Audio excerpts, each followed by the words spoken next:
So I think every neurosurgery program is built around some core thing. It can be research, it can be high clinical volume, it can be money.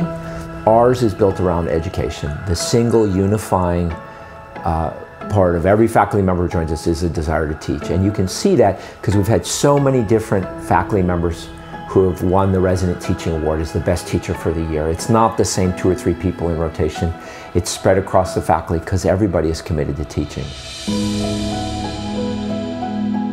Doing things like aneurysm surgery, you're working, it's like you're working around, like he said, a bomb, and if that goes off, it's going to be, really bad for the person that you're taking care of. It's just that type of intensity. We're helping people with issues with their nervous system, and in my mind, the nervous system is what makes us human.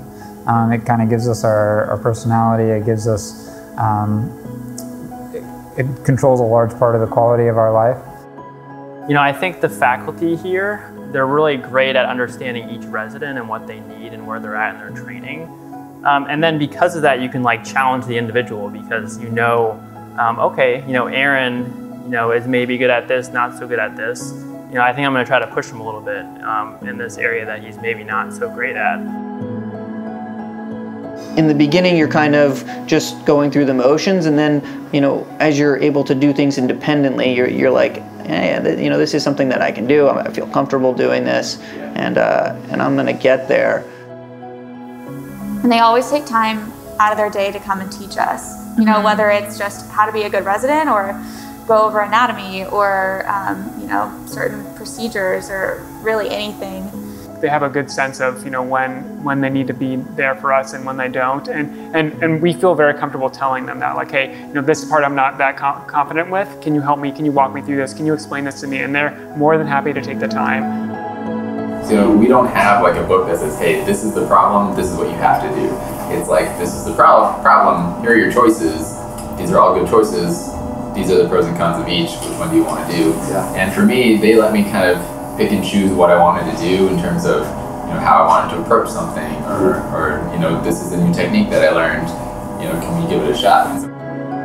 If you're into innovation or doing new things, this is such a supportive environment, and it took me going away and coming back to just realize not just the department but the hospital system, that to find a place that says yes to your crazy ideas so you can do cool things is actually very unique. We obviously all decided to go into neurosurgery because that's what we're interested in, but I think now that I'm a resident, what I'm realizing is what really makes me want to come to work every day are the people that I work with. Within our program, we're immensely proud of the culture that we have, and I think some of that culture informs the way that people lead within our program. So my favorite quote about leadership came from a guy named Bill Roper, who was the dean here at UNC. You'll know you're a leader when people follow you.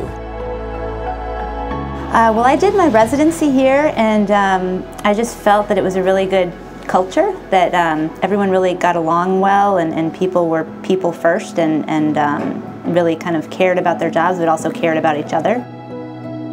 We both agreed we want to do neurosurgery, but we also want to be at a place that has good culture, because why be miserable? You can still train and have a good culture where you train. So the culture here is probably the best one I've seen.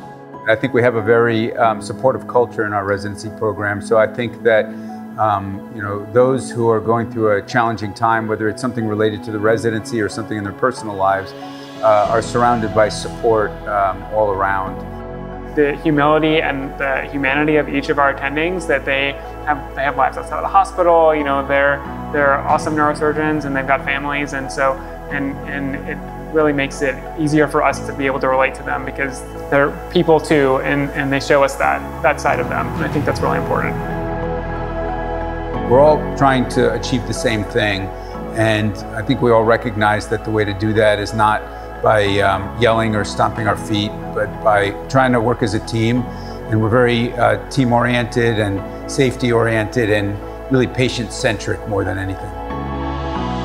We're a tertiary center, so we take care of the more complicated cases, kids with really advanced disease or specialty surgery like we do fetal surgery, which is not something that you do in area hospitals. We're not just taking privately insured patients. We care for people who don't have insurance or who are Medicaid or Medicare or whatever it might be, as well as we get a lot of the Army and military forces as well as the prison systems. I really enjoy living in Chapel Hill. It's a very intellectually powerful community, and so there's a lot of bright people here, and it's very stimulating. I have 2 kids that are now both in college, but it was for me personally, I felt like it was a really great place to raise kids. But we really need everybody on the team to feel that they're contributing, that their voice is valued, or we don't get the best out of our team. Here, your voice matters, and it's more than just something that they tell you when you interview or see them. On a day-to-day basis, the faculty here take the advice or the opinions of the residents pretty seriously. We're excited to have residents come and work with us, and seeing them go out in the world and succeed after being with us is one of the greatest joys of my and all of our careers.